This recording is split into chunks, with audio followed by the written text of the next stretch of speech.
We're going to make milk chocolate today. What you're going to need is half a cup of coconut oil, 1 cup of cocoa powder. I like Hershey's, but you use what you want. 1½ cups of powdered sugar, and you're going to need about 1/4 of a cup of evaporated milk. That's all there is to that. So you have to heat the coconut oil. Now you don't want to make that where it's frying hot, but get it very hot because we got to melt everything. And there you go. Now I'm going to put this on top of the stove for a few minutes. It's going to get very hot, just like in the dark chocolate video. You remember that one. Alright, let me get this. Now we're going to melt that and get that good and hot. When the oil heats up and it's ready to boil, I don't want it to. Just as soon as it's hot, take it off the stove. We'll work with it. Today I'm going to make milk chocolate with Brazil nuts and cranberries. I think that would taste very good. But for right now, what we're going to do, this is hot oil. We're going to take all our cocoa powder. That's, whoa, it's sizzling. That's alright. We want to just keep mixing it till it's nice and smooth. You want it to be smooth. Just keep working with it. That's really the trick in any cooking, is just don't give up. Keep trying, keep plugging along. It'll work out. This takes a little while. Just keep mixing it. Alright, now you see there's no bumps in there at all. It's just a beautiful, nice, thick, rich. It's just beautiful. Now, I have this inclination to go in and want to stick my finger in there, but I'll tell you the truth, it would taste awful icky. So just put all your powdered sugar, that's 1½ cups, put it in there. Now this is going to seem like, oh Lord, this will never mix up, but it's going to. It's going to do just fine. It will eventually mix all in there. Just got to keep working it. See how I'm doing? Anybody, if you've ever worked with powdered sugar before, you know that the least amount of moisture it will work in. So it's just the funny material. So I'm just going to keep working it. Do not add anything else into it. Keep working this as is. Now at this point, what you got is a lot of dark chocolate. You see that? It's a lot of dark chocolate. So what I'm going to do, we want milk chocolate. And put about 1/4 of a cup. That's a ½ cup measurer, by the way. I almost caught myself. And it'll look like a mess, doesn't it? It sure does. But we're just going to keep working it. Just keep working it. It'll turn into the milk. See, get it? The milk chocolate. I just killed myself. I'm glad I entertained myself because nobody else would listen. Oh, there we go. And there. It's a little sloppy, there's no doubt, but you know, I'm not making this for a restaurant. I'm not making this for a confectionery shop. I'm making it for me and my family. Just don't add any more. Just keep stirring. It will all come together. Alrighty, there we go.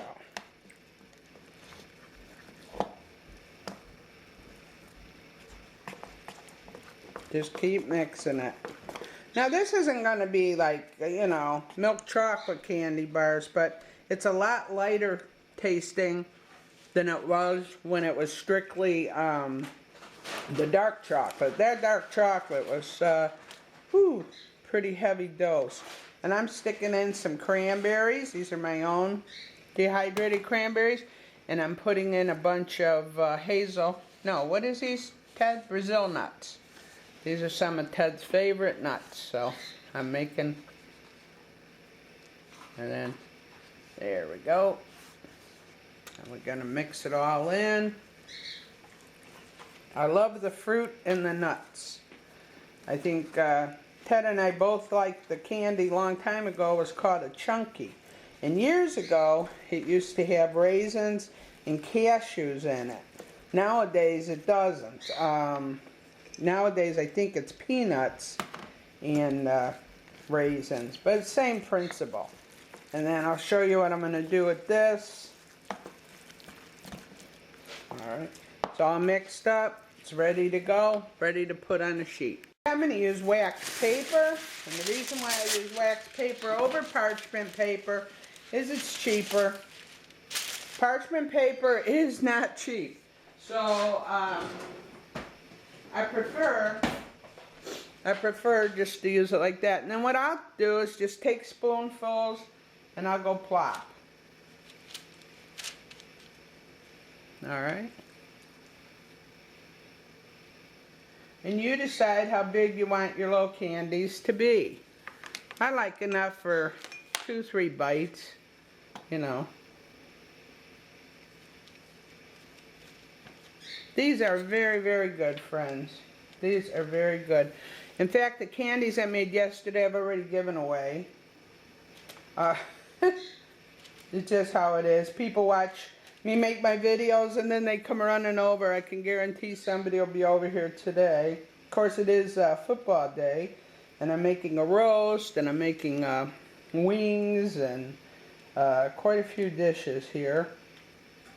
Jamaican chicken wings, they like those, and I'm making some shrimps, hot snappy shrimp, and a beef roast, and mashed potatoes and gravy and all that stuff. And I'm not even eating this stuff. I'm eating a salad. I really am trying to lose some weight, and I've been a little successful. I've had very stubborn thyroid, I think, and although I take medicine, I've only been able to drop 15 pounds, which on me, you can't see. I know, it takes good 20 pounds when you're my size to, not 20, I'm sorry, about 50 pounds before anybody can even see you losing any weight. So, it's difficult when you're like to cook, and I do love to cook. So anyway, getting off subject, but now this I'm going to put in the fridge. Alright, here we go. I got the other sheet.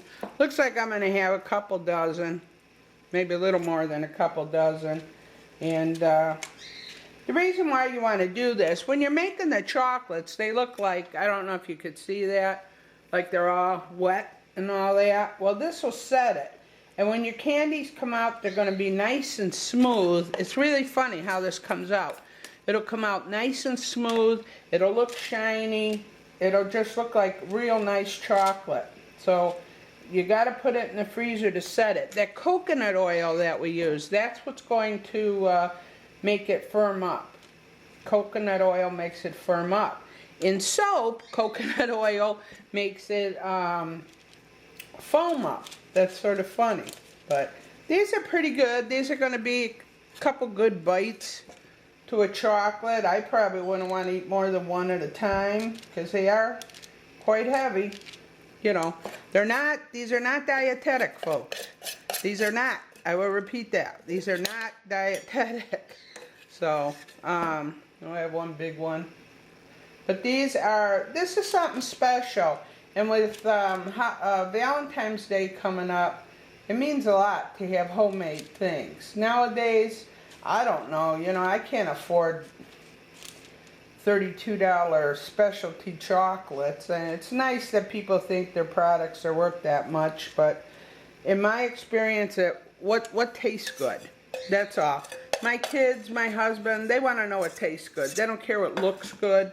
I mean, we do to some extent, but come on, bottom line, you want to know it tastes good. That's it. So I've got about 2,000 real nice chocolates out of this.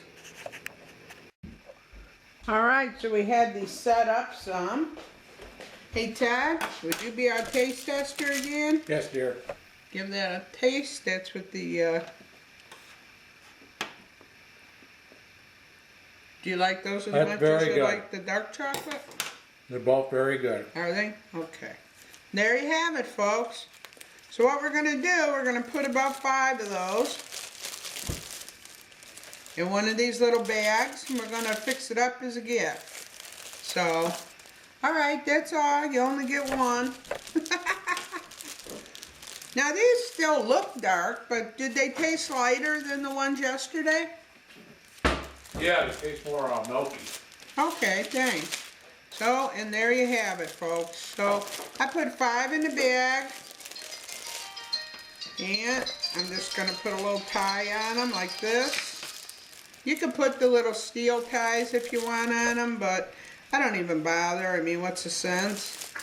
They aren't going to last very long. I make a pretty little bow. And there you go. And I have enough to make 1, 2, 3, 4, 5. I have enough to make 4 of these packages. That means 4 people are going to be very, very happy. Well, until tomorrow, when I make something else, have a good day, friends.